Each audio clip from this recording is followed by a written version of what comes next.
चलिए, good morning student. देखिए, आज आपको एक्सरसाइज 52 है ना, एक्सरसाइज 52 वही ग्रामर का जो है आपको बताया जा रहा है। इसमें सब्जेक्ट है एग्रीमेंट, इसके बिफोर जो है 51 हम बता चुके थे। देखिए, इसमें क्या करना है, जिसे the water of these rivers dirty. देखिए, अगर नाउन या प्रोनाउन अगर ऑफ से जुड़ा रहे, है ना, तो सबसे पहले देखिए आपको सब्जेक्ट के अनुसार जो है वर्ब का प्रयोग करना है। तो इसका क्या है, द वाटर, माने इसके अनुसार जो है वर्ब का प्रयोग करेंगे। तो यहाँ क्या आएगा, आप इज लगाइएगा। कहता है the water of these rivers, कहता है ये नदी का पानी जो है क्या है, गंदा है। माने निश्चित है जो ये नदी का पानी गंदा है। दूसरा नंबर में कहता है the eyes of the elephants, है ना, माने हाथी का आंखें जो है क्या होता है, छोटा होता है। तो आप यहाँ किसके अनुसार लगाइएगा, द आइज, आइज के अनुसार क्या है, ये आपको प्लुरल बना हुआ है, तो क्या होगा, आर का प्रयोग करेंगे। आई क्या है, आपका सिंगुलर तो है नहीं, वो हमेशा क्या रहेगा, वो प्लुरल ही रहेगा। समझ गए, ध्यान रखिएगा। हो गया। चलिए, थर्ड नंबर में आ जाइए। कहता है the book on the table, माने किताब कहाँ है, टेबल के ऊपर है। तो आप ध्यान रखिए, the book on the table is mine. जो कहता है जो किताब है टेबल के ऊपर, वो क्या है, मेरा है।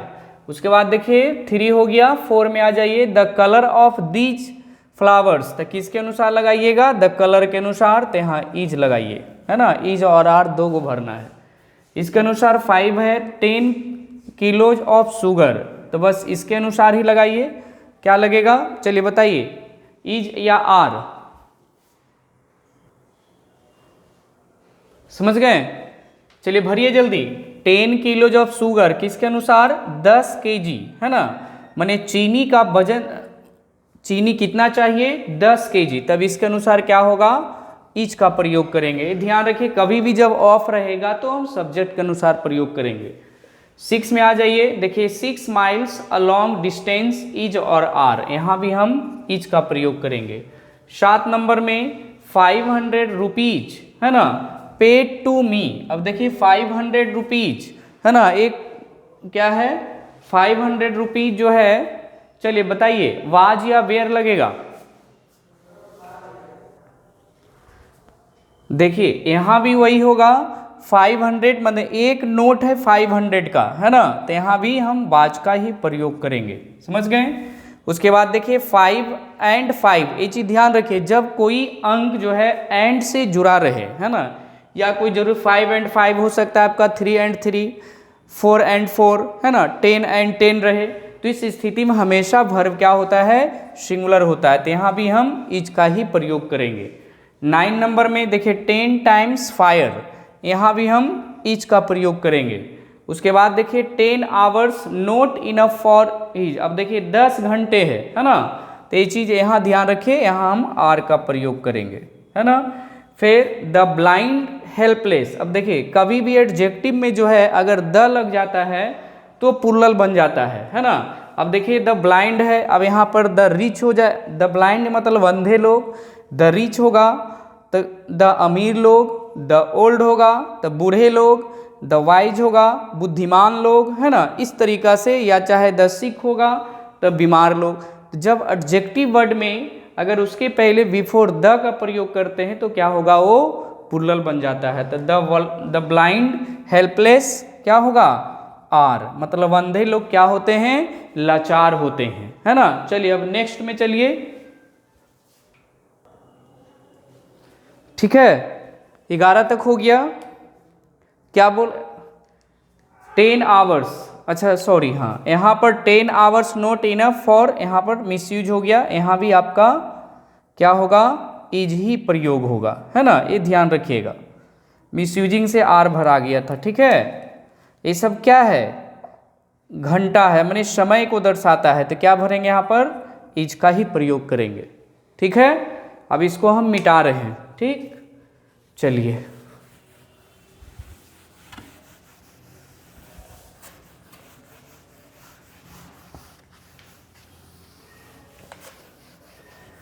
देखिए, ये सब कुछ नहीं है, खाली बस एक समझना है, थोड़ा रूल नियम अगर थोड़ा सा आपने भी रीड कर लीजिएगा तो आप अच्छे से बना सकते हैं सब्जेक्ट और एग्रीमेंट।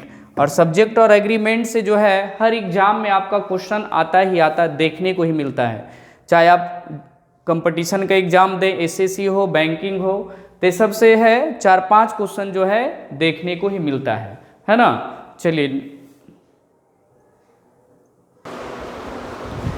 चलिए देखिए 12 नंबर है ना।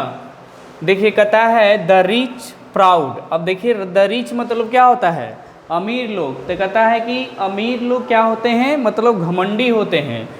तो आर का प्रयोग करेंगे यहाँ पर, है ना। इसी तरीका से देयर, अगर देयर जो है अगर सब्जेक्ट का रूप लिया तो आने वाला वर्ब क्या होगा, सिंगुलर होगा। जैसे there was a king, there is a pen, है ना। तो इस तरीका से यहाँ पर हम इज भरेंगे। 14 नंबर में there 2 pens in his pocket. अब देखिए ये भी सब्जेक्ट का रूप लिया, लेकिन इसके बिफोर क्या है, 2 पेन्स, मतलब प्लुरल है। तो देयर आर, है ना, 2 पेन्स इन हिज पॉकेट, मतलब 2 कलम जो था क्या था, पॉकेट के अंदर है। चलिए उसके बाद 15 नंबर में अब देखिए there dash a boy and a girl. समझिए कि एक लड़का और एक लड़की, है ना, क्या थी, यहाँ थी। तब यहाँ पर हम बाज का प्रयोग करेंगे। एक चीज़ ध्यान रखना है, अगर यही रहता कि देयर बस यहाँ सिर्फ रहता बॉय एंड गर्ल्स तो क्या लगता, आर का प्रयोग करते हैं। चलिए 16 नंबर में देखिए ब्रेड एंड बटर, मतलब दोनों एक ही है, ये चीज़ ध्यान रखना है। जो आर रिच फूड, तो यहाँ पर क्या लगाएंगे, इच का प्रयोग करेंगे। अगर इसके बिफोर अगर द लगा देता तो दोनों अलग अलग हो जाता। उसके बाद देखिए मैथमेटिक्स इज इंटरेस्टिंग सब्जेक्ट, ये भी क्या लगेगा, यहाँ पर इज का प्रयोग करेंगे। चलिए 18 नंबर में the teeth of the boy. देखिए अगर नाउन प्लस प्रीपोजिशन, देखिए क्या है, टीथ ऑफ क्या है आपका प्रीपोजिशन है, ये क्या है, नाउन है। तो सबसे पहले ये देखना है कि जब वो नाउन के बीच में अगर प्रीपोजिशन रहे तो नाउन के अनुसार द टीथ क्या है, सिंगुलर है प्लुरल है, आपका प्लुरल है, उसके अनुसार यहाँ आर का प्रयोग करेंगे। समझ गए।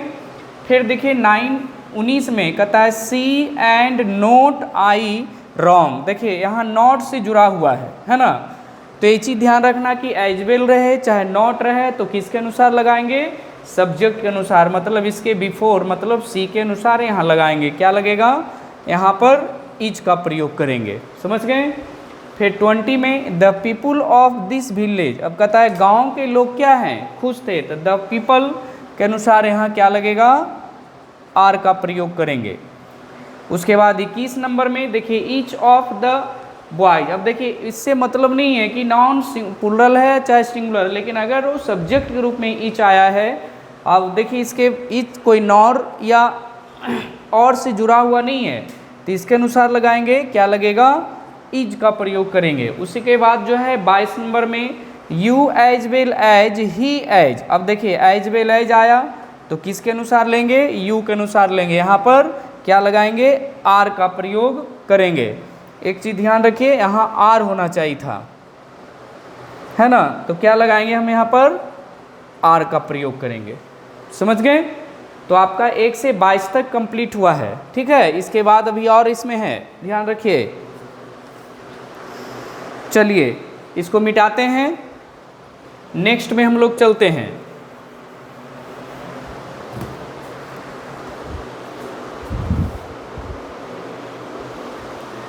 चलिए देखिए 23 नंबर है ना।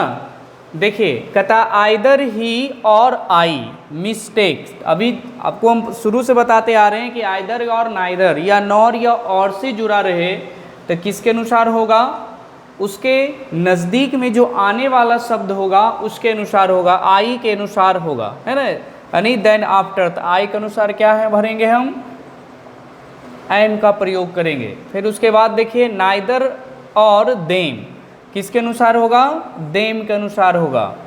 तो क्या है यहाँ पर, बाज और बेयर, तब बेयर का प्रयोग करेंगे। 25 नंबर में यू एंड आई, है ना, नेवर। देखिए जब दो प्रोनाउन आपस में जुड़े रहे, एंड से जुड़ा रहे, तो ध्यान रखिएगा वो सब्जेक्ट के अनुसार होगा, एंड के बिफोर वाले के अनुसार होगा। यू के अनुसार यहाँ भरेंगे, क्या भरेंगे हम, आर होगा, है ना। चलिए 26 में माई सीजर्स वेरी शार्प। देखिए कुछ कुछ वर्ड जो ऐसा होता है जो जन्म से ही प्लूरल होता है ना, आप उसको अलग नहीं कर सकते हैं। अगर वो अलग कर दीजिएगा तो क्या होगा, वो बेकार समझा जाएगा, मतलब वो यूजलेस हो जाएगा, आप यूज में उसको नहीं ला सकते हैं। जैसे सीजर्स मतलब कैंची होता है, अगर इसका एक पार्ट जो है अगर अलग कर देंगे तो क्या कुछ भी कट पाएगा? कपड़ा काटना, चाहे जो भी कोई वस्तु, हाउ टू एनीथिंग, अगर काटना है तो कट पाएगा? नहीं कटेगा, है ना। तो इसलिए क्या होगा, ये जन्म से ही प्लूरल है। जैसे मान लेते हैं ट्राउजर्स हो गया, स्लीपर्स हो गया। अब कोई एक चप्पल पहनेगा, ट्राउजर्स पैजामा एक पार्ट ही पहनेगा, जब भी पहनेगा तो हमेशा दोनों पार्ट ही पहनेगा, है ना।